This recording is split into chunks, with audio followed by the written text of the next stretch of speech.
오늘 6월 14일 주일 예배 설교 말씀 같이 보실 하나님 말씀은 신명기 16장입니다. 신명기 16장 1절부터 8절까지 같이 보도록 하시겠습니다.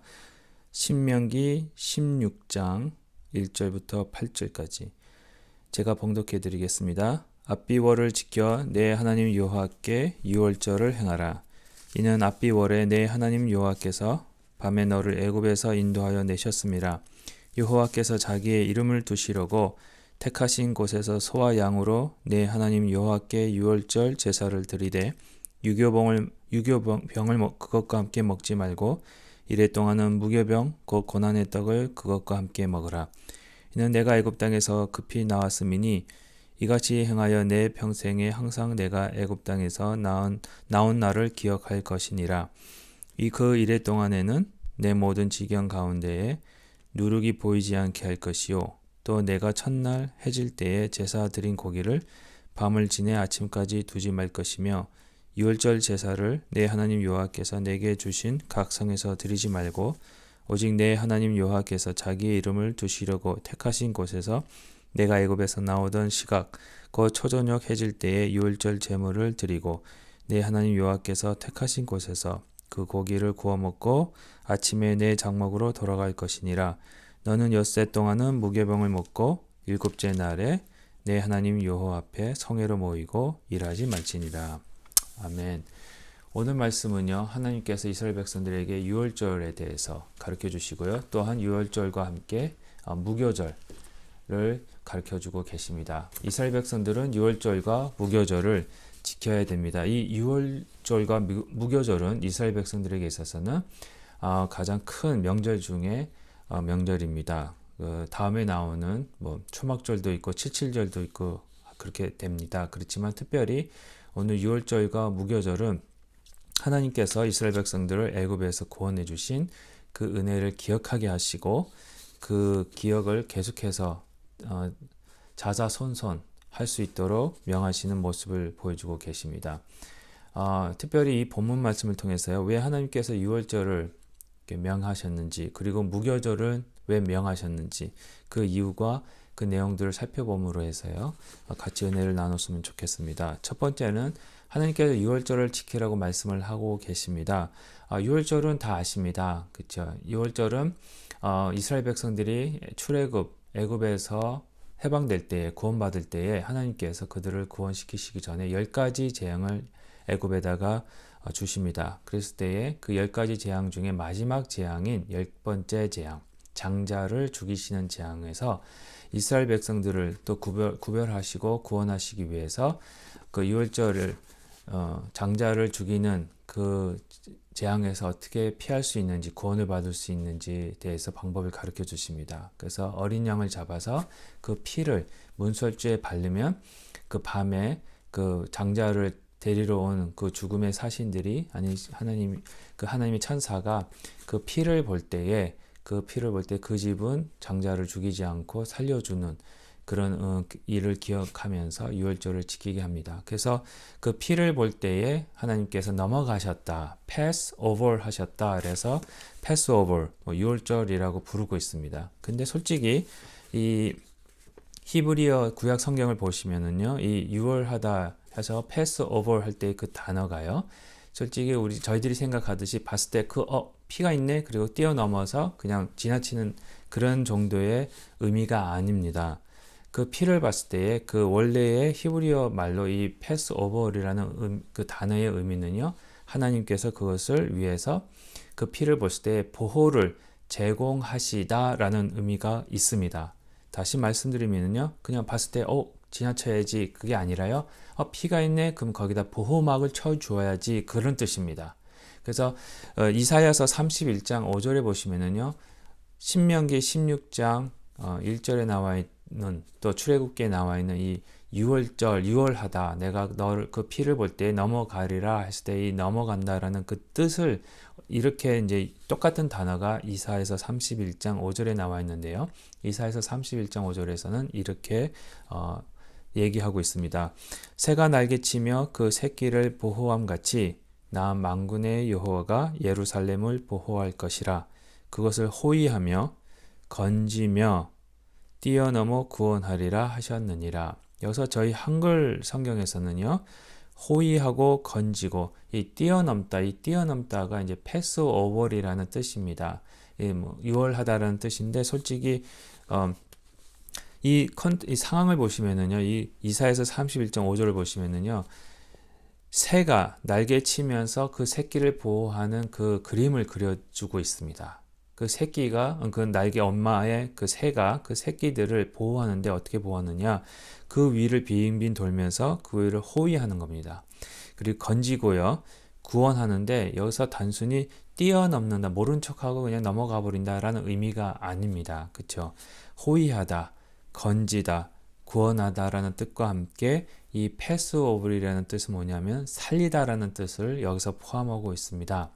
그래서 그 새가 그 새끼 위를 날고 있을 때 위험한 요소들이 다가왔을 때 어떻게 합니까? 내려와서 그 새끼를 날개 품 안으로 품어버리는 그 행위를 패스오버리라고 표현하고 있는 겁니다. 유월이라는 뜻이 바로 이런 뜻입니다.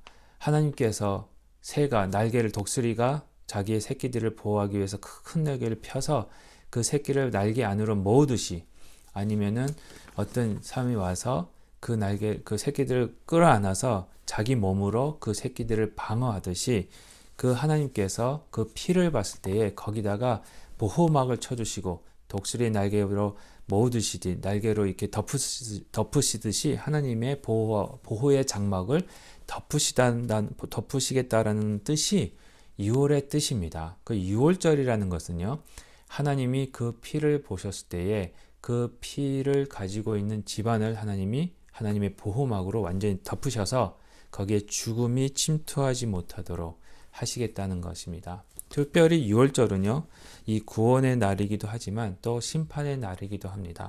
어떻게 보면 장자들을 데리러 온 죽음의 사자입니다. 심판 날이었습니다. 근데 그 피를 봤을 때에 그 피를 통해서 그 심판이 그 집안으로 들어가지 못하도록 막으시겠다는 뜻이 또 여기에 있는 겁니다. 구약 성경에서는요, 이 구원과 심판은 늘 항상 같이 동행하고 있습니다. 수레바퀴의 바퀴하고 또 똑같습니다. 자전거의 두 바퀴와도 똑같고요. 자동차의 바퀴들하고도 똑같습니다. 한 바퀴 하나만 가지고 돌아가는 건 아닙니다.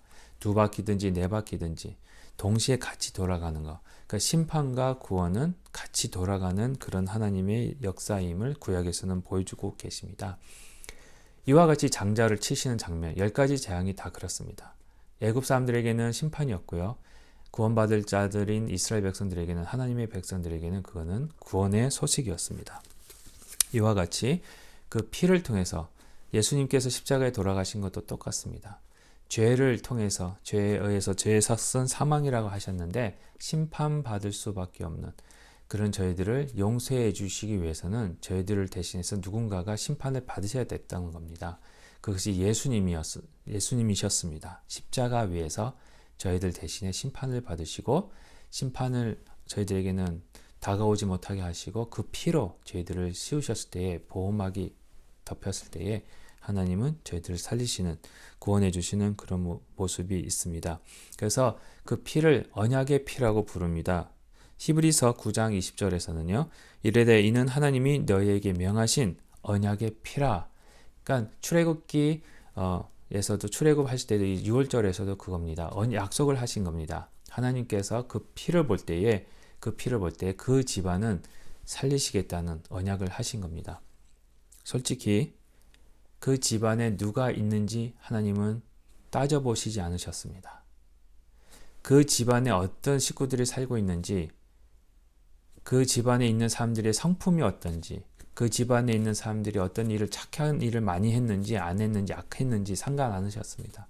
그 피를 볼 때에 하나님은 분명히 그 피를 볼 때에 그 집안을 구원하시겠다고 약속하신 겁니다. 그 집안에 있는 사람들 식구들이 얼마나 위대하고 잘생기고 착하고 그런 것을 떠나서 하나님은 무조건 그 피를 보실 때에 살리시겠다고 약속하신 겁니다. 심지어 성경은요, 이스라엘 백성들만 피를 붙였다라고 그런 뉘앙스는 없습니다. 솔직히요, 애굽 사람들 중에서도 하나님을 두려워하고 하나님을 믿기로 다짐한 사람들이 모세의 말을 듣고는 그 유월절 그 어린 양을 잡아서 피를 문설주에 바르고 하나님이 가르쳐 주신 그 방법대로 그 고기를 먹고 무교병을 만들어 먹고 있었으면은 그 피를 보고 그 사람들이 애굽 사람이라 할지라도 하나님이 살리셨다는 겁니다. 우리가 구원받은 그 수단은요, 그 피였습니다. 그래서 베드로전서 1장 18절에서 19절에 이런 말씀이 있습니다. 너희가 알거니와 너희 조상이 물려준 헛된 행실에서 대속함을 받은 것은 은이나 금같이 없어질 것으로 된 것이 아니요 오직 흠없고 점없는 어린 양 같은 그리스도의 보배로운 피로 된 것이니라. 우리가 구원받은 것은요, 옛날에 악한 행실에서 구원받은 것은, 죄에서 구원받은 것은 금이나 은같이 세상의 눈에 보이는 어떤 그런 물질이나 아니면 어떤 공적으로 인해서 구원을 받은 것이 아니라 어린 양 같은 그리스도의 보배로운 피로 그렇게 된 것이라고 말씀을 하고 계십니다. 이와 같이 피로 인해서 저희들은 구원을 받은 존재입니다. 우리 속에 예수 그리스도의 피가 흐르고 있다는 겁니다. 제가 계속 말씀드린 것 같이 예수 믿는다는 것은요, 심장, 저희들의 heart를 심장 이식 수술을 받는 겁니다. 우리가 심장병에 걸려서 죽을 수밖에 없는 그런 죄인이었는데 예수님을 죽이시고 그 예수님의 심장을 저희들의 마음속에 두셔서 새로운 심장으로 새로운 마음으로 변화시키셔서 하나님의 피, 예수 그리스도의 피가 저희 몸에 흐르도록 하셨다는 겁니다. 한국말에 이런 말이 있습니다. 피는 물보다 진하다. 그게 무슨 의미입니까? 피는 물보다 진하다. 그랬을 때 피가 저희들에게 상징적으로 보여주는 건 뭡니까? 가족이라는 겁니다. 의학적으로 말하면은 DNA가 같은 DNA를 가지고 있다는 겁니다. 피가 물보다 진하다. 그러면 그 똑같은 피를 가졌다는 소리입니다. 똑같은 피를 가졌다는 소리는 가족이 되었다는 소리입니다. 우리가 예수 그리스도를 통해서 하나님의 그 은혜를 통해서 예수님의 심장을 가져서 그 심장 속에서 예수님의 피를 저희들 몸속에 뿜고 계신다면 저희들 속에는 예수님의 피가 흐르고 있는 겁니다. 그러면 저희들은 누구의 가족이 된 것입니까? 하나님의 가족이 된 겁니다. 이스라엘 백성들이요, 출애굽했을 때에 그 종이었습니다. 애굽의 종이었던 그 위치에서 구원을 받았습니다. 구원을 받았다는 것은 무소속으로 변했다는 것이 아닙니다. 새로운 소속으로 들어갔다는 소리입니다. 새로운 가족이 되었다는 소리입니다. 그 세상의 가족에서 애굽의 종에서 하나님의 자녀로 하나님의 가족으로 그 신분이 완전히 바뀌어졌다는 겁니다. 신분이 바뀌어졌다는 것은 새로운 가족으로 들어갔다는 것은요, 새로운 삶이 시작됐다는 의미와 똑같습니다. 새로운 삶이 시작됐다는 것은요, 저희들의 헌신이 새롭게 되어진 거고요. 저희들의 헌신을 받으실 분이 바뀌셨다는 겁니다. 세상에 있을 때는요, 애굽에 있을 때는 이스라엘 백성들은 그 헌신을 애굽 바로에게 했습니다. 그러나 구원받고 하나님의 가족이 된 이스라엘 백성들은요, 그들은 하나님께 헌신해야 될 자들이었다는 겁니다. 저희들도 똑같습니다. 그 전에는 세상의 물질에 아니면 세상의 우상에 아니면 악한 영들에게 마귀에게 헌신할 수밖에 없었던 자들이었습니다. 그러나 저희들은 구원받고 하나님의 가족이 된 후로는 하나님께 헌신하게 되는 자들인 겁니다. 그러면은 어떤 헌신을 해야 되느냐 그겁니다. 새로운 삶이 시작됐다고 그러는데 그럼 새로운 삶이 무엇이고 새로운 헌신이 하나님께 하는 헌신이 주어졌다고 그랬는데 그런 헌신이 또 무엇인지 그 말은 다음에 나옵니다. 그것이 무교절에서 나옵니다. 두 번째로는 그래서 하나님께서 무교병을 먹으라고 말씀을 하시는 겁니다. 유월절을 지키는 자는 이 무교병을 먹습니다. 무교병을 먹으면서 7일 동안 이 무교병을 먹거든요. 그 무교병 7일 동안 무교절이라고 그러는데 이 무교절을 지키게 됩니다. 이 무교병을 통해서 새로운 삶이 무엇인지 그리고 새로운 헌신이 무엇인지를 다시 한번 하나님께서 보여주고 계시는 겁니다. 이 무교병은요, 누룩이 없는 떡입니다. 이제 누룩 없이 떡을 만들면 맛은 없습니다. 그렇죠? 그리고 또 왜 하나님께서 누룩을 넣지 말라 하셨느냐? 빨리 됩니다. 그렇죠? 누룩을 이제 저희 집에서도 이제 저희 아내가 가끔씩 빵을 만들든지 도나츠 같은 걸 만들면은 그 반죽을 해서 좀 하루 정도 놔둡니다. 이게 이렇게 부풀어 오르도록. 그럼 되게 좀 하루라는 시간이 걸리잖아요. 그래서 누룩이 그런 역할을 합니다. 빵이 부풀어 오를 수 있도록. 근데 이스라엘 백성들은 빨리 나가야 되기 때문에 그 빵이 유교병이 될 만큼, 부풀어 오를 만큼 기다릴 수 있는 시간이 없었습니다. 그래서 누룩을 넣지 말고 빨리 그 밀가루를 구워서 먹고 떠나라 하시는 겁니다. 그 말씀은 의미는 다시 말씀드려서 지체할 수 없다는 겁니다. 이 애굽에서 하루라도 빨리 아니면 1시간이라도 빨리 1초라도 빨리 나와야 되기 때문에 그렇습니다. 애굽에서는 더 지체할 수 있는 곳이 아니라는 겁니다. 다시 말씀드리면은 이 세상에서는요, 종된 삶에서는요, 더 1초 1분이라도 지체할 수 없다는 것을 보여주고 계십니다. 죄악된 세상에서 빨리 나와야 됨을 보여주고 계십니다. 구원해 주신 하나님의 백성들은 빨리 이 악한 세상에서 이 세상의 때를 빨리 털어버리고 빨리 나와야 되는 지체할 수 없는 그런 신부님을 보여주고 계십니다. 창세기 19장 보시면은 이 떠날 때에 지체하는 모습들이 나오고 있습니다. 이 창세기 19장이 무슨 말이냐면은 하나님께서 소돔과 고모라를 멸망시키실 때에 롯과 롯의 가족들이 거기 살고 있었습니다. 그래서 하나님께서 아브라함을 보시고 이 아브라함의 조카인 롯을 구원해 주시는 장면인데요. 빨리 나가라 그럴 때 이제 하나님께서 막 소돔과 고모라를 이제 멸망시키시려고 할 때에 이 롯과 그의 가족들이 지체합니다. 그랬을 때 천사들이 창세기 19장 15절에 보시면 이 천사들이 빨리 재촉을 합니다. 빨리 나가라. 지체할 수 없다. 하나님께서 심판하신다. 이렇게 말씀을 하시는 겁니다. 그랬을 때 16절에서 롯이 지체합니다. 이 지체함을 보고 이 천사들이 한 손에는 롯을 잡고 이제 다른 손에는 또 그 롯의 아내를 잡고 또 다른 천사는 두 딸의 손을 잡고는 억지로 빨리 재촉하면서 나갑니다. 그런데 롯의 아내가 어떻게 합니까? 가는 도중에 소돔과 고모라로 위에서 하늘에서 불들이 떨어질 때에 멸망할 때에 뒤를 돌아보게 되는 겁니다. 그랬을 때 소금 기둥이 되는 내용이 19장에 나옵니다. 이 세상은요, 저희들이 뒤돌아볼 그런 뭐라 그럴까요? 가치도 없는 세상입니다. 지체하시면 안 됩니다. 하나님께서 부르십니다. 부르실 때에 하나님 조금만 더 있다 나갈게요. 하나님 조금만 더 있다가 갈게요. 조금만 더 있다가 나갈게요. 그럴 수가 없습니다. 이 세상은 빨리 나와야 되는 그런 세상임을 하나님께서 보여주고 계십니다.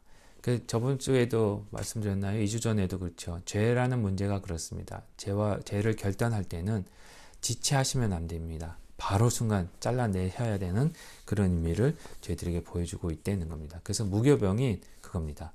하나님으로부터 부르심을 받은 자들은 애굽에서 나올 때에 이 세상에 나올 때에 지체하지 말고 뒤도 돌아보지도 말고 어떤 여지도 주지 말고 미련도 남기지 말고 바로 앞만 보고 바로 나와야 됨을 보여주고 계십니다. 또 하나 무교병이라는 것은 순수함을 보여주고 계십니다. 누룩이 없다는 거. 유교병은 누룩이 들어갑니다. 그렇지만 무교병은 누룩이 없습니다. 누룩을 다 빼버린 거기 때문에 그 빵 자체, 밀가루 자체의 순수함으로만 가지고 있습니다. 그래서 고린도전서 5장 6절에서 8절까지 이런 말씀이 있습니다. 너희가 자랑하는 것이 옳지 아니하도다. 적은 누룩이 온 덩어리에 퍼지는 것을 알지 못하느냐. 너희는 누룩 없는 자인데 새 덩어리가 되기 위하여 묵은 누룩을 내버리라. 우리의 유월절 양 곧 그리스도께서 희생되셨느니라. 이러므로 우리가 명절을 지키되 묵은 누룩으로도 말고 악하고 악의에 찬 누룩으로도 말고 누룩이 없이 오직 순전함과 진실함의 떡으로 하자. 고린도전서 5장 6절부터 8절까지는 이 유월절을 생각하면서 사도 바울이 고린도 교회에게 전하는 말씀입니다. 6월절에 하나님께서 무교병을 먹게 하실 때 물론 어린 양의 희생이 있었습니다. 그렇죠?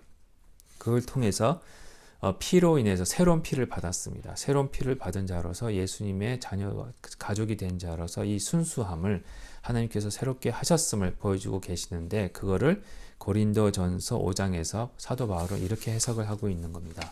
누룩을 버리라. 옛날 누룩을 버리고 새로운 떡이 되라 이렇게 말씀을 하시는 겁니다. 새로운 덩어리가 되라는 겁니다. 그래서 특별히 고린도전서 5장 7절에서는 너희는 누룩 없는 자입니다. 무교병이라는 겁니다. 무교병으로서 새로운 덩어리가 되기 위해서 묵은 누룩, 그전엔 저희가 유교병이었다는 겁니다. 누룩이 있었는데 그 누룩이 옛날 누룩이에요. 묵은 누룩이에요. 썩어버리는 누룩이에요. 그것을 내어버리고 아예 누룩을 치워버리고 유월절 양, 그 그리스도께서 희생되신 그 피로 인해서 새롭게 되었다는 것을 보여주고 계십니다. 그러면서 묵은 누룩으로도 말고 악에 찬 누룩으로도 말고 옛날 것도 말고 악한 것도 말고 오직 순전함과 진실함의 떡으로 너희들이 새롭게 변화를 받으라는 소리를 하고 계십니다. 이 말씀은 그겁니다. 예수 그리스도 안에서 순수하고 깨끗하고 그러한 어린아이와 같은 믿음의 소유자로서 새로운 하나님 나라 안에서 주어지는 윤리를 지키라는 겁니다. 특별히 또 계속해서 마태복음 16장에서도 예수님이 계속 이런 말씀을 하고 계십니다. 16장 11절과 12절에서 어찌 내 말한 것이 떡의 간함이 아닌 줄을 깨닫지 못하느냐 오직 바리새인과 사두개인들의 누룩을 주의하라 하시니 그제서야 제자들이 떡의 누룩이 아니요 바리새인과 사두개인들의 교훈을 삼가라고 말씀하신 줄을 깨달았느니라 이렇게 말씀을 하고 계십니다. 여기서 마태복음 16장에서는 예수님의 누룩이 뭐냐? 바리새인들의 거짓 가르침이라고 말씀을 하고 계십니다. 사도 바울도 고린도전서 저희들이 살펴본 고린도전서에서도 비슷한 의미를 보여주고 계십니다. 이 누룩이라는 것은요. 복음 외에 다른 것을 보여주고 계십니다. 오직 복음만이 저희들을 순수한 새로운 떡으로 새로운 지침으로 만들 수 있고요. 복음만이 저희들에게 올바로 나아갈 수 있는 새로운 윤리를 인도하시는 그런 말씀이 될 수 있는데 그 외에 복음 외에는 누룩이라는 겁니다. 그걸 버리라는 겁니다. 그걸 조심해라는 겁니다. 잘못된 가르침, 복음 외에 잘못된 가르침을 보여주고 계십니다. 헌신 자체도 그렇습니다. 교회 안에서 저희들이 너무 말씀을 오해하고 있고요. 예수 믿는 거에 대해서 잘못 이해하고 있는 경우가 많이 있습니다. 어느 목사님이 설교 중에 이런 말씀을 하시더라고요.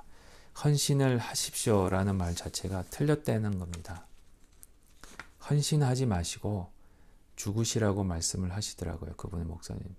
좀 강력하게 표현을 하시겠는데 그 말씀, 그러면서 계속 하시는 말씀이 헌신을 한다는 그 말 자체가 뭐냐면은 우리가 아직 살아있다는 소리입니다. 내가 헌신하겠다는 얘기입니다. 내가 헌신을 할 수 있다고 얘기하는 겁니다.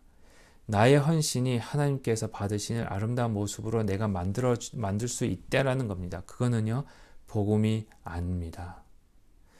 내가 헌신할 수 있는 게 아닙니다. 저희들은요, 죽는 것만 할 수 있습니다.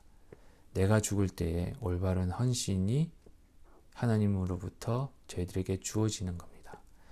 헌신이라는 것은요, 버리는 겁니다.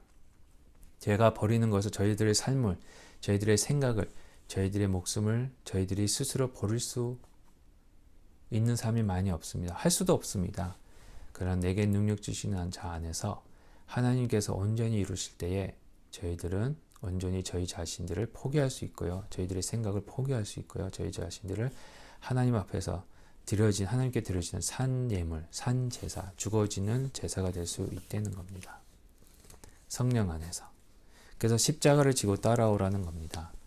그래서 많은 교회 안에서 저희들이 헌신이 필요합니다. 헌신하십시오 이러는데요. 그는 저희들이 아직도 살아있다는 증거입니다. 헌신을 내가 할 수 있다고 생각하고 내가 헌신을 해버리면요 정말 위험합니다. 그것이 누룩이 될 수가 있기 때문에 그렇습니다. 그것을 버리라는 겁니다. 저희들은요 예수 그리스도 안에서 철저하게 죽는 것밖에는 없습니다. 내가 매일매일 사도 바울도 이렇게 고백을 하잖아요. 내가 매일매일 내 자신을 복종시키고 내 하나님 앞에 쳐서 죽노라 이렇게 고백을 하는 그런 모습이 이 참된 복음의 모습이라는 것을 저희들에게 말씀을 하고 계십니다. 마지막으로는요, 약속의 땅으로 나아가기 하기 위해서 유월절과 무교절을 지키게 하십니다. 6월절을 지키고요, 그 어린 양을 먹고 무교봉을 먹고 나서 뭘 하느냐? 바로 나와야 되는 겁니다. 어디로 가느냐? 약속의 땅으로 나가는 겁니다. 하나님이 오늘도 본문 말씀 보시면은 이 6월절을 지키기 위해서 각 집에서가 아니라 하나님의 이름을 두시기 위한 그 선택한 장소로 나오라고 말씀을 하십니다. 나그네의 삶입니다. 저희들은 항상 지금도 나아가고 있습니다. 하나님의 장소로 계속 나아가는 자들입니다. 하나님의 나라로 계속 나아가고 있는 자들입니다. 하나님 앞으로 나아가는 자들이고요. 하나님으로 나아가는 자들이고요. 하나님의 나라로 나아가는 자들입니다. 지금 저희들은 나그네입니다. 이 나그네로서의 저희들의 삶의 나그네에 대한 삶이 이 여정이 하나님께 예배가 되어야 합니다. 베드로전서 1장 16절에서 19절에 이런 말씀이 있습니다. 기록되었으되 내가 거룩하니 너희도 거룩할지어다 하셨느니라. 외모로 보시지 않고 각 사람의 행위대로 심판하시는 이를 너희가 아버지라 부른즉 너희가 나그네로 있을 때를 두려워함으로 지내라. 너희가 알거니와 너희 조상이 물려준 헛된 행실에서 대속함을 받은 것은 은이나 금같이 없어질 것으로 된 것이 아니요 오직 흠없고 점없는 어린 양 같은 그리스도의 보배로운 피로 된 것이니라.